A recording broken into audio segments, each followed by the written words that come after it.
Cette vidéo, il y en a beaucoup qui l'attendaient, beaucoup me l'avaient demandé. Oui, on va parler de la dette publique. Pourquoi ? Parce que tout simplement, c'est le sujet qui surplombe l'ensemble du débat politique. Dès qu'il s'agit d'améliorer le sort des citoyens, en augmentant les retraites, en augmentant les indemnités chômage, en augmentant les salaires, en augmentant les budgets des services publics, bref, tout ce qui peut aider le sort des citoyens, c'est pas possible, parce que si on suit nos gouvernants, il y a la dette, l'État est en faillite, et donc il faut réduire les dépenses publiques. Dans cette vidéo, on va voir que tout ça, c'est une escroquerie intellectuelle qui vise à culpabiliser les citoyens et à justifier une certaine politique économique qui sert toujours les intérêts de quelques-uns au détriment de tous les autres. Alors pour être plus précis, en fait on va faire deux vidéos parce que c'est un sujet un peu technique, donc pour bien prendre le temps de comprendre, on va le faire en deux parties. Allez, tout de suite, la première partie.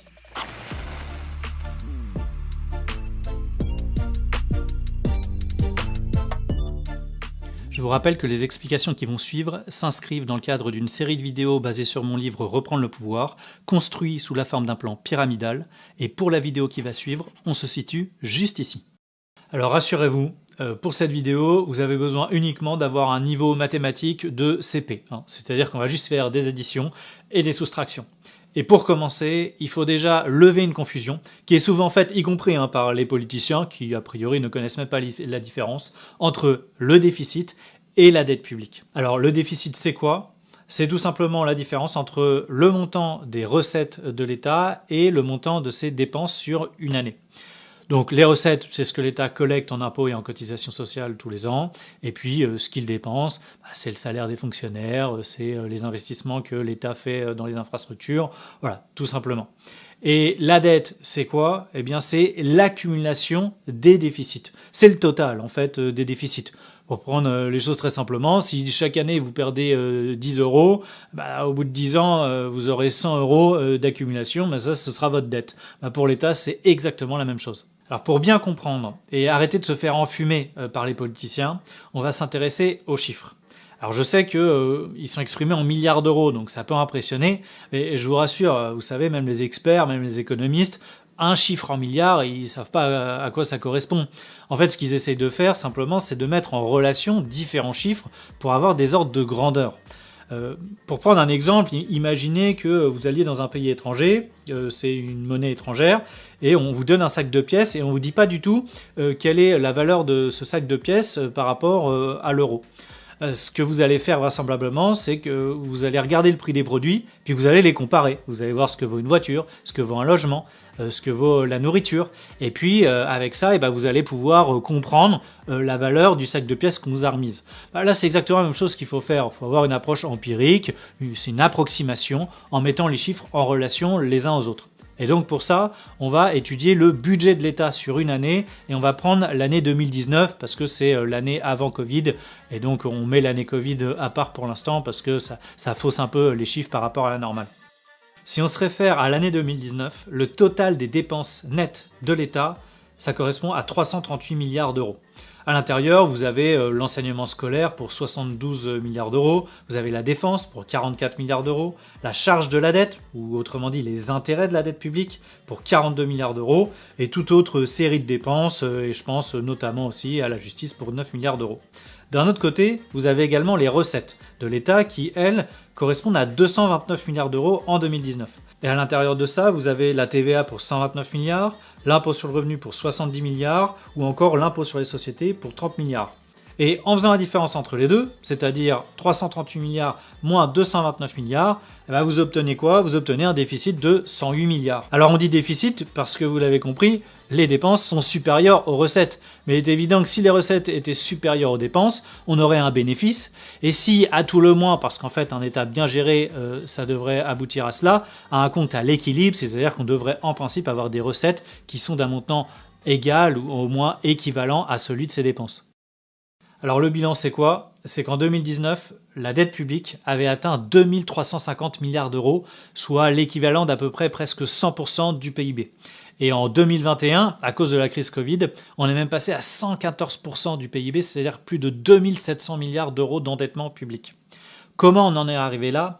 Tout simplement parce que depuis 1975, pas une seule année, nous n'avons adopté un budget à l'équilibre. C'est-à-dire que depuis 1975, tous les budgets qui ont été votés par les gouvernants ont systématiquement été en déficit. Et là, il y a une remarque qu'il faut se faire. C'est que tous ceux qui prétendent nous donner des leçons de saine gestion budgétaire, de saine gestion comptable, de politique d'austérité qui serait la seule politique à conduire si on est raisonnable. Mais tous ces gens-là, depuis 40 ans maintenant, votent systématiquement des budgets qui sont en déficit. C'est-à-dire que c'est eux qui ont constitué la dette de la France, et c'est eux maintenant qui viennent nous dire que l'État est en faillite. C'est vraiment l'hôpital qui se moque de la charité. Et pour vérifier ça, le nouveau média Elucide qui vient de se lancer a eu la gentillesse de nous transmettre des schémas, dont un premier qui montre très clairement que le niveau d'endettement public de la France était quasi dérisoire jusqu'à la fin des années 60, début années 70. Puis à partir de 1975, on voit très clairement que la courbe explose, que l'endettement public a explosé d'une façon considérable, et c'est ce qui fait la situation dans laquelle on est aujourd'hui. Alors certains vont se poser la question, mais si l'État est en déficit, où trouve-t-il l'argent ? Tout simplement, l'État ne collecte pas assez d'impôts. C'est pour ça qu'il est en déficit, c'est pour ça qu'il n'a pas assez de recettes. Et donc, ce qu'il va faire, c'est qu'il va emprunter. Où ça ? Il va emprunter sur les marchés financiers. Donc, il faut bien comprendre. Oui, l'État, chaque année, rembourse les dettes qui sont arrivées à échéance. Mais, à chaque fois, l'État emprunte plus encore, dans un volume plus important, pour rembourser les dettes qui étaient arrivées à échéance, mais il contracte donc, ce faisant, de nouvelles dettes. Et donc, on parle d'un roulement, et c'est pour ça qu'on a, au final, un endettement public qui ne cesse de s'accroître. Alors disons clairement les choses, hein. Si l'État était un particulier ou une entreprise, c'est tout simplement de la cavalerie financière. Ça, c'est absolument interdit pour les entreprises ou les particuliers. Alors la dette publique, elle nous pose deux problèmes. Le premier, c'est ce qu'on appelle la charge de la dette, ou autrement dit, les intérêts de la dette publique. C'est les intérêts qu'on paye chaque année au titre des emprunts qu'on a contractés. Et ça correspond quand même à 40 milliards d'euros par an, c'est une sacrée somme. C'est d'ailleurs le troisième poste de dépense du budget de l'État, qui vient après l'enseignement et la défense. Et puis le deuxième problème, c'est la dépendance de l'État qui en résulte auprès des marchés financiers. Parce que si on ne mène pas une politique tout à fait conforme aux intérêts des marchés financiers, alors il pourrait menacer précisément de monter nos taux d'intérêt et donc que la charge de la dette soit encore plus lourde à supporter. Maintenant qu'on a fait tous ces rappels qui étaient nécessaires, la question qui se pose, c'est de savoir, est-ce que la France est en faillite ? Est-ce que notre économie est au bord du chaos ? Parce que si vous écoutez les ayatollahs de l'austérité, ils viennent vous expliquer sans arrêt que, mon Dieu, la dette publique, c'est énorme, c'est excessif, c'est 100% du PIB, c'est même 114% maintenant après la crise Covid, et ça pèsera sur les générations futures, nos enfants, nos petits-enfants, rendez-vous compte. Puis bon, si vous êtes un honnête citoyen, vous vous dites, une dette, ça se paye, ça se rembourse. Donc il faut bien qu'on soit raisonnable et on doit payer si on le fait pas. Qu'on soit clair. Tout ça, ce sont des salades. C'est une arnaque intellectuelle. Parce que quand on vous dit, par exemple, que le taux d'endettement public il est de 100% par rapport au PIB, on compare des choux et des carottes. Ça n'a absolument rien à voir. Ça ne correspond pas à ce qu'on appelle le taux d'endettement. Parce que quand on analyse le taux d'endettement d'un particulier, on ne va pas comparer le montant total de l'emprunt qu'il a remboursé sur 20 ou 30 ans avec ses revenus sur une seule année. On va comparer ce qu'il doit rembourser sur un an avec ses revenus d'une année. Et donc si vous raisonnez de cette manière-là pour l'État, alors on n'est plus du tout à 100% du PIB, on serait à 12% de taux d'endettement par rapport au PIB, parce que tout simplement la durée moyenne de remboursement d'un titre de dette publique, c'est environ 8 ans. Donc il faut diviser le 100% du PIB par 8. Et donc là, vous obtenez 12%. Vous voyez que ce taux d'endettement, si on devait le comparer par rapport à la situation du ménage, on est assez large parce qu'un ménage, il peut s'endetter jusqu'à 33%. C'est l'usage qui est admis par les banques pour consentir des prêts immobiliers aux ménages. Donc, vous voyez, nous, à 12%, l'État, on a de la marge. Mais bon, il ne s'agit pas non plus de tomber dans le piège des gouvernants, parce qu'en fait, comparer un particulier avec un État, ça n'a strictement aucun sens. Pour une raison très simple à comprendre. C'est qu'un particulier, malheureusement, il a une durée de vie limitée. Et ça veut dire qu'à partir d'un certain âge, la banque vous prêtera plus parce qu'elle considère que vous n'aurez plus les moyens de respecter vos engagements et de rembourser le crédit. Alors que l'État, il n'a pas de durée de vie limitée. L'État, lui, il est éternel. Et donc, les prêteurs, ils lui prêteront tant qu'ils considéreront l'État comme solvable. Et l'État français, qui est l'une des plus grandes puissances économiques du monde, qui a un patrimoine absolument considérable, vous inquiétez pas, nous sommes parmi les mieux classés sur les marchés financiers. On a une note des agences de notation financière qui est excellente, donc il n'y a aucun risque. On continuera à nous prêter tant qu'on aura besoin de se financer. Et il y a un dernier argument qui est répété en boucle dans le débat public, un dernier poncif. La France a vécu au-dessus de ses moyens. La raison essentielle de la situation que nous connaissons tient en une seule formule. La France vit au-dessus de ses moyens. Mais c'est de la merde! Alors je sais pas pour vous, mais moi quand j'entends ça, j'en ai ras-le-bol. Parce que, expliquez-nous, qui a vécu au-dessus de ses moyens? Qui? Les retraités, qui ont touché des pensions de retraite de misère? Les enseignants, les policiers, les pompiers, les juges, les médecins? Qui a vécu au-dessus de ses moyens? Les artisans, les commerçants, les enfants qui sont scolarisés? Qui a vécu au-dessus de ses moyens? Expliquez-nous qui, depuis tant d'années, vivrait au-dessus de ses moyens. Parce que c'est drôle, on entend ça, mais alors ces gens-là, ils nous parlent jamais de tous les fraudeurs fiscaux, de tous les évadés fiscaux qui pillent tous les ans 100 milliards d'euros par an à la nation. Eux, non, on n'en parle jamais. Eux, ils n'auraient pas vécu au-dessus de nos moyens, il n'y a pas de problème. Bon, je m'étends pas plus sur ce sujet-là précis parce que ce sera l'objet d'une prochaine vidéo, mais qu'on arrête déjà de nous dire que nous, les Français, les 99%, on aurait vécu au-dessus de nos moyens parce que c'est pas vrai. Et puis, c'est d'autant plus faux que ça sous-entendrait que si la France a vécu au-dessus de ses moyens, alors les autres pays, eux, auraient bien géré, auraient été raisonnables, auraient été consciencieux, quand nous, on aurait été dispendieux et finalement totalement déraisonnables. Alors parce que ces donneurs de leçons dans le débat public, ils n'ont jamais pris le temps de regarder les chiffres, nous on va les regarder, les chiffres, on va les analyser. Et donc on va prendre un deuxième schéma qu'Educide nous a transmis, et vous allez constater que le niveau d'endettement public des pays développés, on parle du Japon, on parle des États-Unis, de la Chine, de l'Espagne, de l'Italie, de l'Allemagne, etc.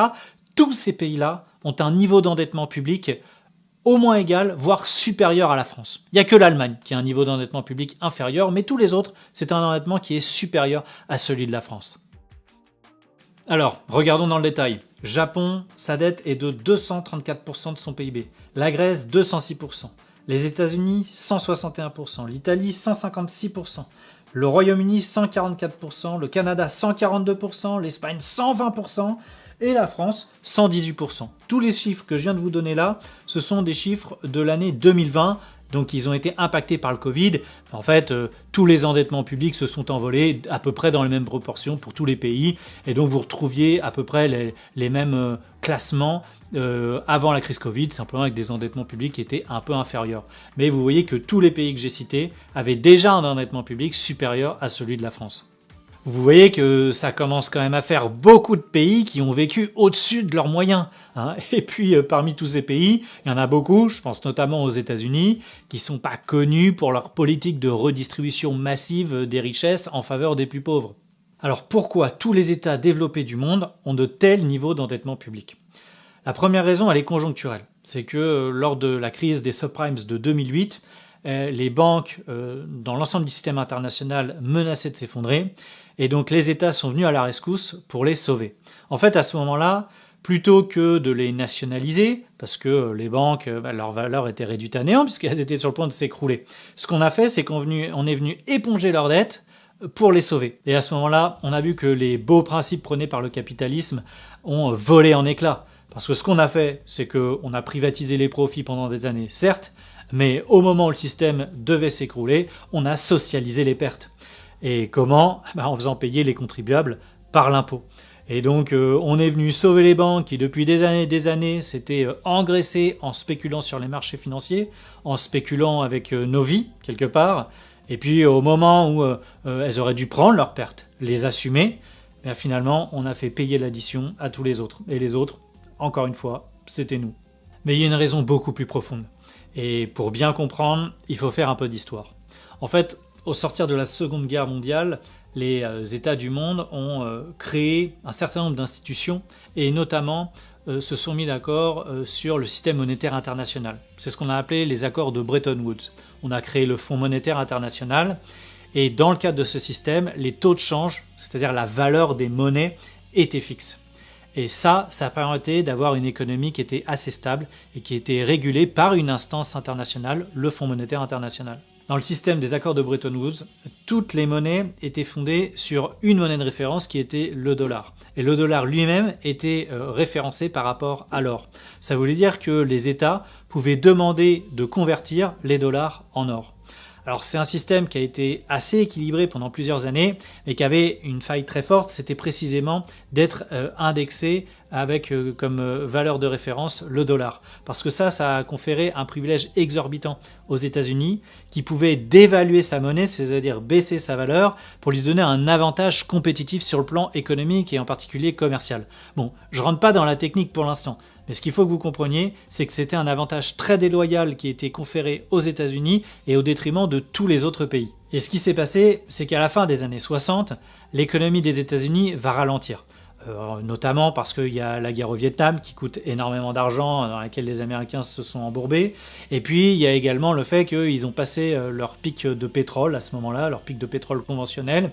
Et tout ça a créé un ralentissement, des poussées inflationnistes, c'est-à-dire que tous les prix à la consommation ont augmenté sur le territoire américain. Et ça a conduit d'autres États à ne plus avoir vraiment confiance dans le dollar. Et donc, ils ont demandé aux États-Unis qu'on leur donne plutôt l'or, plutôt que le dollar. Et là, évidemment, les Américains, ils n'ont pas du tout été d'accord. Ils ne voulaient pas se départir de leur or. Et donc, le président Richard Nixon, en 1971, a pris une décision historique. Il a décidé unilatéralement de sortir des accords de Bretton Woods. Accordingly, I have directed the Secretary of the Treasury to take the action necessary to defend the dollar against the speculators. I have directed Secretary Connally to suspend temporarily the convertibility of the dollar into gold or other reserve assets, except in amounts and conditions determined to be in the interest of monetary stability and in the best interest of the United States.